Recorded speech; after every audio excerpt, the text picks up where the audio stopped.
know what?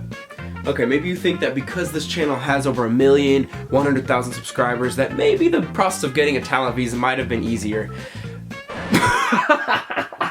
Right, yeah. While the process was not difficult, it was definitely long and inefficient, and it didn't need to be that long. I'll tell you why. So the visa that I have used to be called Passeports talent, like a talent passport. Then they switched the name, and now it's called, I think, Titre de séjour or Visa de compétence artistique, competence in the arts. I'm an artist who's competent, apparently. My purpose for the visa was this. Joe and I are in Paris so much that every time we cross the border, they're always looking at our passport, like trying to count how many days as Americans we can be here. And I'm like, this is so counterintuitive, because I'm here making videos promoting tourism to the country, promoting like intercultural relations, but yet I'm the one that's about to be barred from the country. It doesn't make sense. Their reaction. Ça ne marche pas comme ça, monsieur. Okay, so the process starts. You have to go on the website of the consulate that you want to apply to. For me, it was the Consulate de Los Angeles, Consulat Français de Los Angeles. I clicked general information. Then I clicked long stay visa. I want to stay longer than like 3 to 6 months. Then I clicked professional purposes. Then I clicked skilled or artistic talent. On that website, it's like, here are the list of documents you need to provide at your appointment. And you're like, oh, how do I get an appointment? Right! You probably have to go back to the home page, scroll down, scroll up, scroll right, tap left, tap right, go on Tinder, exit Tinder, clear your search results, and then somehow it'll pop up on the home page. So basically when you're making your appointment, they make you create an account, and then you can use that account and log in and like change your appointment. But for the appointment, you can only schedule your appointment 90 days out from your trip, no later than 30 days before. So it's like already you're doing some weird math. But at the Consulate Français de Los Angeles, it was pretty simple. While you're at the window, they ask you this question, intended date of departure, and you're like, when do I plan to leave for France? I plan to leave when I get my visa. But they need to know your intended date of departure so they can like know which priority to place your application in. So don't do like I did. I was like, oh, well, as soon as I get the visa, I'm gonna go. So probably like January, February, March. And he's like, okay, last priority. He says, monsieur, I need your passport, and we'll be in touch with next steps. I leave, and I'm like, okay, let me go to a coffee shop and book my ticket. Finally, now that that's all done, they clearly need to know my date of departure. I'll book one, and then I'll send them an email, and then they could like bump the priority. I found emails. Bonjour, je vous contacte à propos de ma demande pour un visa de talent que j'ai fait le 24 octobre. I did in October. Il fallait vous dire ma date d'arrivée en France qui sera le 27 décembre. I wrote an email November 3rd, no response. I wrote an email 2 weeks later, November 15th, no response. November 28th, another 2 weeks later. Could I please receive a status update? I leave Los Angeles soon for Chicago, from where I will be flying to Paris. No response. I went on LinkedIn, saw who worked at the Consulat Français de Los Angeles. I looked those people up on Instagram, DM'd them. I went on Facebook and liked the Consulat Français de Los Angeles' page. And it's not their problem, I understand, but it's still like common courtesy, kind of. Yeah, I may not be going to France till December 27th, but my flight is actually out of Chicago because I'm gonna go home for Christmas and visit my family. I remember I was at a coffee shop and I was trying to reroute all my trips, and I get a phone call from an unknown number. It's someone at the consulate. Bonjour Dominique? Oui, Dominique. Dominique Damon. That's not my name, but... oui, c'est moi. C'est blablabla de la part du Consulat Français de Los Angeles. Je vous appelle pour savoir combien de temps il vous faut ce visa. Oh, bah, comme je suis souvent sur Paris pour faire des vidéos de voyage là-bas, j'aimerais bien l'avoir pour le maximum si c'est possible, mais après, c'est vous de me dire un peu la durée. Bah, normalement, c'est 1 an avec la possibilité de renouveler. Something like that. Ok, donc, bah, de toute façon, je pars dans 4 jours. Ok, c'est prêt. Vous pouvez venir à la Consulat Français de Los Angeles aujourd'hui. À partir d'aujourd'hui, ok, let me just like move everything else in my life to run to the Consulat Français de Los Angeles, so that's what I did. Or at least that's what I tried to do. Security won't let me in. Guess why? Because I don't have an appointment. And then like, let me see your passport. I'm like, my passport's inside! You have my passport! And I can't make an appointment because I don't have my passport, and my account number is linked to my application number. So me submitting another application means I'm gonna have to wait another 2 months for another appointment! He let me in. I walk in, again, no one's waiting, there was nobody in line, there were 2 people at the windows.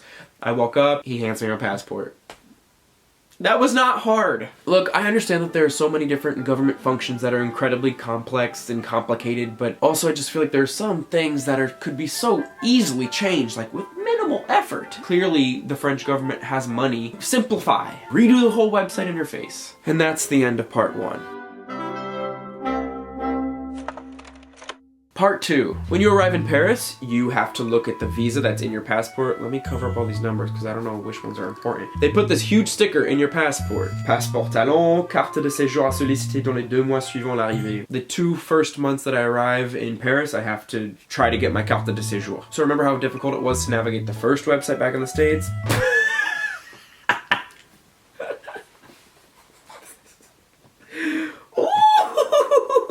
Let me show you this one. There are so many different government websites that say the same thing, but there might be a few sentences that are different. So this one is de servicepublic.fr. Accueil des étrangers. Vous demandez une carte de séjour pluriannuelle, passeport talent. And you have all this information. This is from the Préfecture de Paris. Passeport talent. And you have all this information. I just feel like the logic train was missed again. Like Gare du Nord. Tous les passagers pour le train de logique partons maintenant. Ah, y a aucun passager.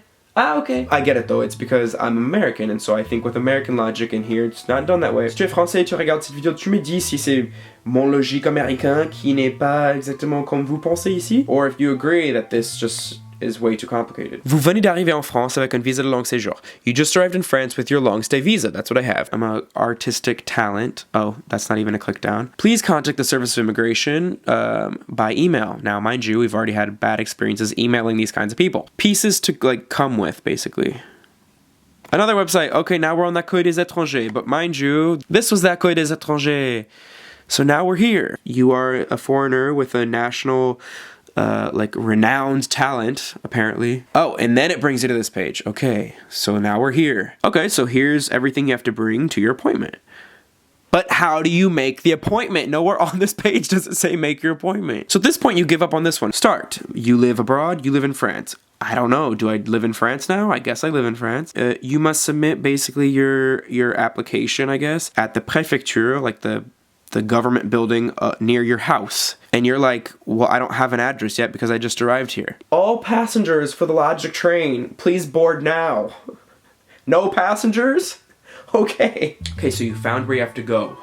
But they won't let you in the building unless you have an appointment. I went to the Préfecture website, the most confusing one, and I found an email. And I said, look, je m'appelle Damon Dominique, je viens de recevoir mon visa de long séjour, passeport talent de Consulat français de Los Angeles. On m'a dit de prendre rendez-vous à la Préfecture de Paris pour faire une demande d'une carte de résidence. Here I am. They responded the same day, saying, vous trouverez en pièce jointe la convocation pour le jeudi 11 janvier et la liste des pièces à fournir. I click the attachment. This is what the attachment looks like. The attachment looks nothing like any of the other official documents. You need your passport itself, which the visa's inside of there. You need a translated birth certificate. I'll try to remember where I went and I'll put it in the description box below. Proof of residence dating back to less than 3 months. And you're just like, how am I supposed to prove that I've been living here when I'm not legally supposed to be here? Without a visa. No landlord is going to sign me on a lease without the correct immigration papers that I'm here trying to do. And you are making this process incredibly difficult. Luckily, there's a bullet. And the bullet says, in the event you're staying at a hotel, get confirmation from the hotel manager. Like, in the case that you're staying with somebody, get confirmation dated and signed with them with their national ID card. That's how you gotta do it. Luckily, my ex and I are still on good terms, so he wrote me a letter. If shit goes down, like, I'll cover his expenses here, and he can stay with me. You gotta go to Ile de la Cité. There's a huge building called la Préfecture de Police. What is Préfecture in English? Let me see. Administrative Center. Ouais, voilà. You might have to wait in line. There's always a line outside the Préfecture building for some reason. Probably because of this whole thing. It takes forever. This is my appointment. He directs you to the information desk. You show your paper again. They're like, okay, go to group, salle, dépôt, group, or something like that. You walk up to the desk, and then they start asking you all these kinds of irrelevant questions. You show them your appointment, like, I'm supposed to be here. And they're like, ah, oui, mais... Quand est-ce que vous avez fait ce rendez-vous? Je l'ai fait il y a 2 semaines, quand je suis arrivé en France. Si ça fait déjà 2 semaines que vous êtes en France, pourquoi vous avez pas fait plus tôt? C'est vous qui m'avez donné cette heure. C'est vous qui m'avez dit d'être là à cette heure. C'est vous qui compliquez tout ça! Finally, you get called into another room to, like, prove why you deserve this visa. Again, it was fine though. Like, besides the logic train departure, like, having left a little too early for some people, After you wait an hour and a half, I mean, I like read a book, I eavesdropped on a few conversations between like French lawyers and their American clients who wanted to move here. Someone comes out and they're like, Dominique. So I follow her and then I hand her all my documents and she goes, oui, monsieur, c'est bien tout ça, mais je vois pas le justificatif de domicile. Here's my ex's address. Go find him. Again, luckily my ex and I are still on great terms and now I have his address on the back of my titre de séjour. So I'll never forget. Ok, cool, it's all good. Merci et bonne journée, au revoir. On va envoyer votre dossier à la rédaction. And I'm like, la rédaction? Like, what is la rédaction? Sure, show la rédaction. I want their approval too. Then she's like, okay, we'll let you know when to come pick up your titre de séjour, si tout se passe bien. We'll let you know by SMS. SMS is in text message. You're gonna let me know that I need to come back here to get all this legal paperwork by text message. At the time, I didn't have a French number. I had just arrived. I was only there for 2 weeks. So what number do I put down? I put down my American phone number. I write the country code and everything. If the person doesn't type in the country code, my phone number's not gonna work and they're gonna be like, sorry, your phone number didn't work. It was just just was out of service, so we had no way of letting you know it was ready. And a month later, I get an email. Ooh, it was so nice. Votre demande de carte de séjour, de passeport talent, a fait l'objet d'accord. Like, your application has been successful.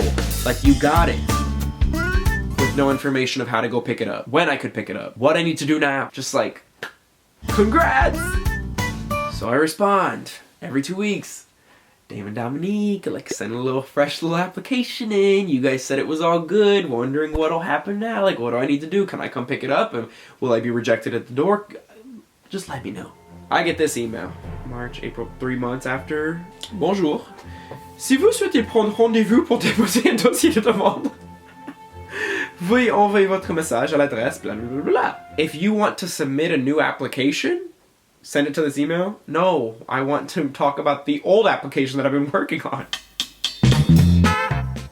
At this point, I had enough. I was like, this is actually ridiculous. Like, these countries don't want people to come in illegally, but you're making this process so hard and so complex that it's hard not to be illegal. I'm truly trying my hardest to stay legal. You are making this difficult. Got on the Paris Metro, got off at Cité, walk in like, here to pick up a visa.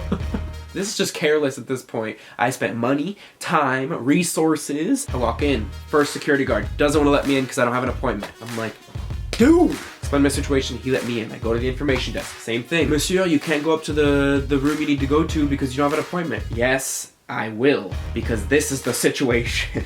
She lets me up. Mais monsieur, si vous avez pas de rendez-vous. Y'all aren't responding to my emails. I never got a text message. You said my application was approved. And as I'm like saying all this, the girl that I first talked to about my entire application comes out. And I'm like, it's her! And she remembered who I was. And so I went with her. I'm like, hi, my visa should be here. She goes in the back room. She comes out with my visa. She comes out with my titre de séjour. She comes out with the thing and she's like, oh, it's been ready for pickup since March. Yeah, has it? Has it? Thank you. Did you send the text message? Oui, monsieur, we sent a text message, but it didn't go through apparently. Oh, I think, my name is Damon Dominique. If you were just type that in anywhere, on any platform, I'm even on LinkedIn. I don't even use LinkedIn. I don't use Snapchat, but I have it. You could type it in anywhere and send just like, hi, your visa's ready. Come get it. I grab the card. I'm like, merci. Like, do I have to do anything else? What do I need to do now to stay legal? Before this expires March 2020, I'll just have to come back in and renew it. Okay, that's what you told me. Then you have to pay 285 euros to like pay for this, and then you get it and you walk out, and now I have this, and apparently this is all good because when I just came into Paris this time, 2 weeks ago from Israel and Palestine, all I did was show this, and they're like, okay, monsieur, merci. So for some final thoughts, I just wanted to say, I'm sure most people when going through this process, they'll just be like, oh, well, you just gotta be kind, and like, you know, it's a government process, you gotta be patient. Oh, I don't agree with that at all. If I hadn't followed up so many times on so many different mediums, had I not walked into the building and explained my situation, I don't think I would have even gotten this. I mean, the SMS never went through. They weren't responsive on email. It was just non-responsive. That's the word. They were non-responsive. And because I'm a reasonable guy, I'm like, yeah, this is my personal life, my personal problem. So you don't really have to care, but you should, because this is affecting my life. And that's kind of why you are working there. I highly recommend getting a French number as soon as possible once you arrive in France. I didn't because I travel back and forth. Again, my main purpose for this was not necessarily to set up shop here, but it was more so to be able to come here for work purposes, like to do shoots and stuff, but to be able to keep coming in and out. So with all that being said, I finally got the visa. I finally got it's not even a visa anymore, it's a titre de séjour. It means I can stay here till March 2020. And now finally I'm like, look, I only got a year left. I need to use this baby. So now I'm here in Paris. It's time to start the Paris videos. If you've gone through this process before in France, please leave a comment below because I'm sure other people can relate. If you've gone through this process in other countries, I want to know if it was this difficult for you. Make sure to subscribe to our channel. I'll try to put all the information in this video in the description box below. Again, there are lots of Paris videos too that we've already filmed. Watch those. Thank you for watching. Bye-bye. Bon courage, huh? Wow, I need to blow my nose. I know this happens in the United States. This happens in every country. Although I will say when I went to the Brazilian one, they were on it. They would respond to every email. Everything was automated. I walked in, friendly faces. I showed like various interviews that I've done for People, Teen Vogue, Forbes. She's like, ah, bah c'est bien ce que vous faites en fait. I'm like, this is a prime example of like, we follow the rules and we don't really know why we're following the rules, and then it just becomes tradition and everyone's just like, that's how it's done. They gave you this piece of paper that is called a récépissé, and it basically allows you to overstay the visa. So if you have to leave the country, you can be like, yeah, this is inaccurate. This paper is more accurate. Do not lose it. I might even still have it in here. It's been like 2 years and I still have it. I'm like, but I was legal back then too. Oh my God, there's my birth certificate. I wonder if my mom knows I still have that here.